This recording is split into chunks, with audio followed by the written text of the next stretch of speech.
Grand soir continue avec l'invité de l'écho.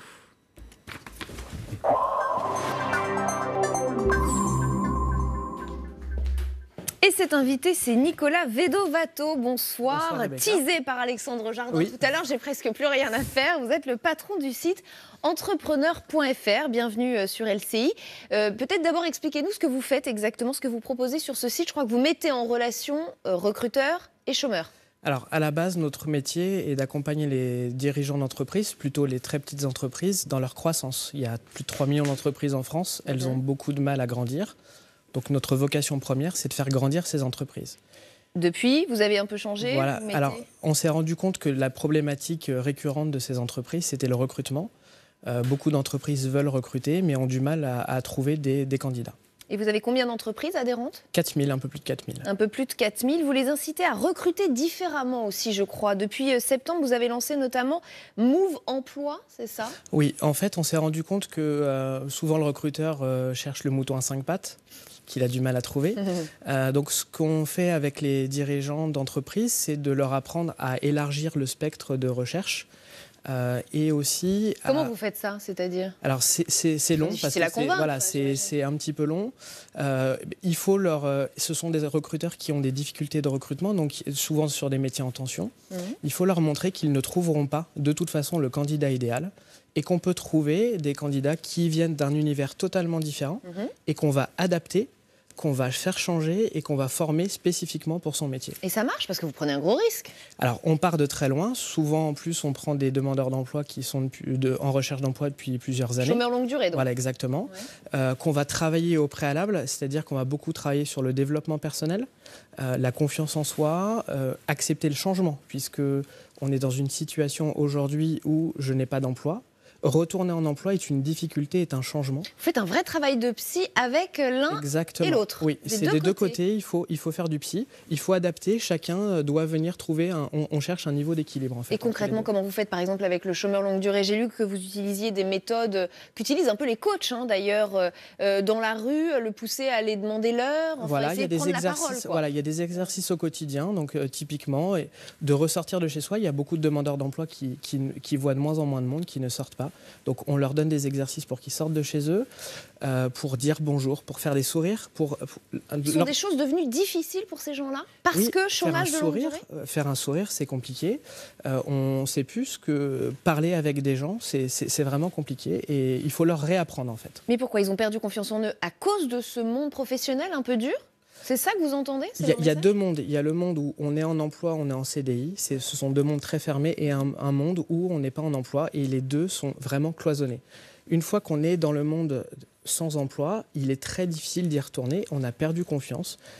Et on n'ose même pas, on a du mal à avoir des gens en entretien, tout simplement parce qu'ils n'ont pas confiance en eux, parce qu'ils doivent sortir de cette zone de confort. Et vous savez ce que vous dites ? Parce que je crois que vous avez été au chômage vous-même. Oui, c'est une période que vous avez connue à ce point-là, perdre confiance en soi ? Oui, et j'ai eu la chance, chez Pôle emploi, j'ai eu deux interlocutrices différentes. Une qui venait anciennement calcul des indemnités, et une autre qui est là pour faire de l'accompagnement.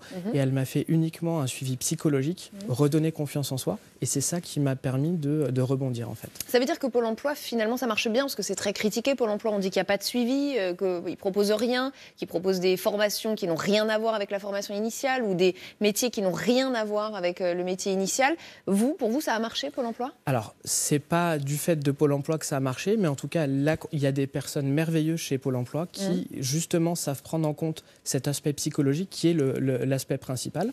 Et là, ça a fonctionné. Je vois à peu près une agence tous les jours en ce moment. Je vois 90% de gens formidables qui font du super boulot chez Pôle emploi. Après, c'est la quantité, la volumétrie de gens à traiter. Vous avez des conseillers qui ont... moi, je travaille du côté entreprise. Ils ont 700, 800 entreprises à s'occuper. C'est pas possible. Tout comme du côté des demandeurs d'emploi. Parfois, ils ont en portefeuille 800 personnes à s'occuper. Et vous pouvez rien faire. C'est pas possible. Et vous travaillez effectivement étroitement avec Pôle emploi, puisque je crois que vous incitez notamment les professionnels à recruter via des POE, préparation opérationnelle à l'emploi, c'est ça ? Exactement. Donc, c'est quelque chose qui est très, très peu connu des entreprises. qui est parfois un peu délicat à mettre en place en agence en fonction de l'habitude qu'ils ont. Ça consiste en quoi? Ça consiste en une formation qui peut aller jusqu'à 400 heures où on va apprendre spécifiquement un métier pour une entreprise dédiée. C'est-à-dire que lorsqu'on commence cette formation, il y a déjà une promesse d'embauche. Donc l'employeur s'engage à embaucher la personne à l'issue de la formation. Même si ça ne marche pas? Alors, il faut que dans une formation, il y ait des objectifs. Si les objectifs sont atteints, les objectifs pédagogiques, d'accord, il y a quand même une attente de résultats. Exactement. Et ce sont des formations qui ont des taux de retour à l'emploi de plus de 80%.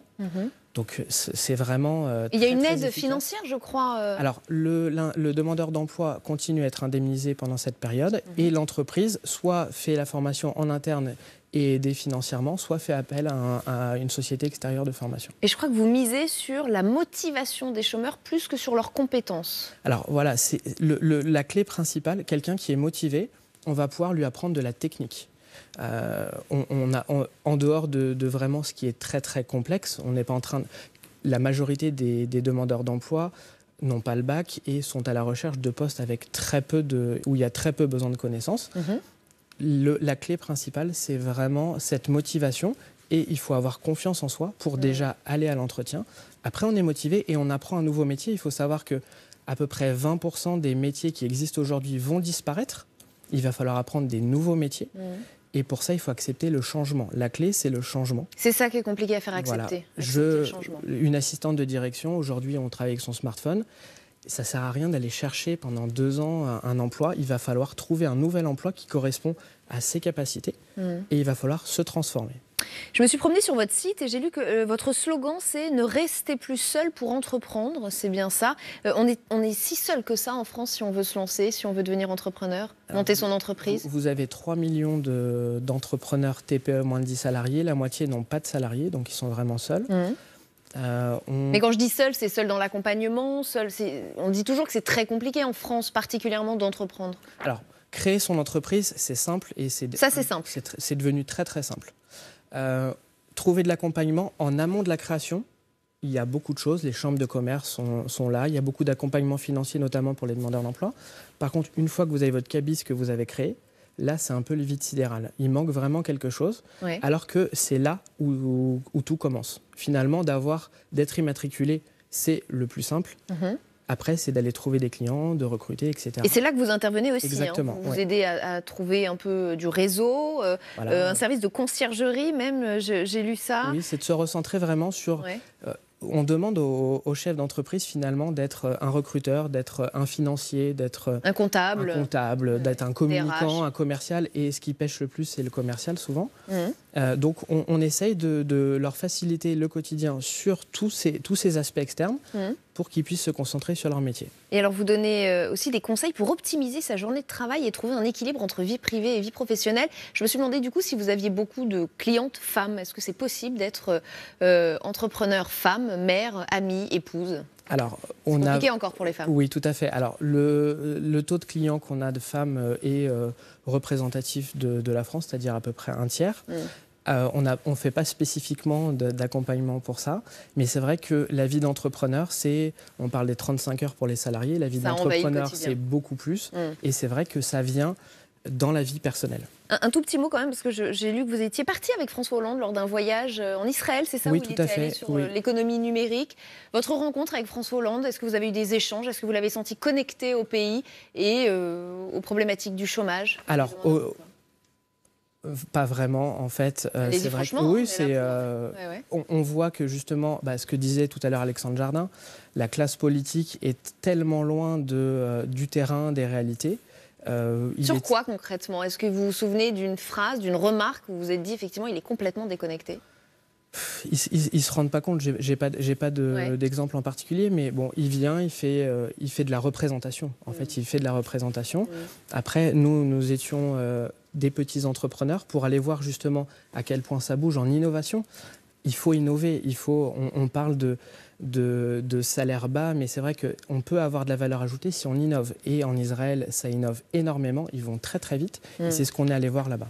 Merci beaucoup Nicolas Vedovato d'être venu nous rendre visite et de nous donner toutes vos idées ce soir sur LCI. Je rappelle que vous êtes donc le patron du site entrepreneur.fr. Merci mille fois d'avoir été notre invité. Alexandre Jardin avait raison de vous teaser. Merci. Très bonne soirée, c'est la fin de ce grand soir. On se retrouve demain à 20h avec Julien Domel également. Très bonne soirée.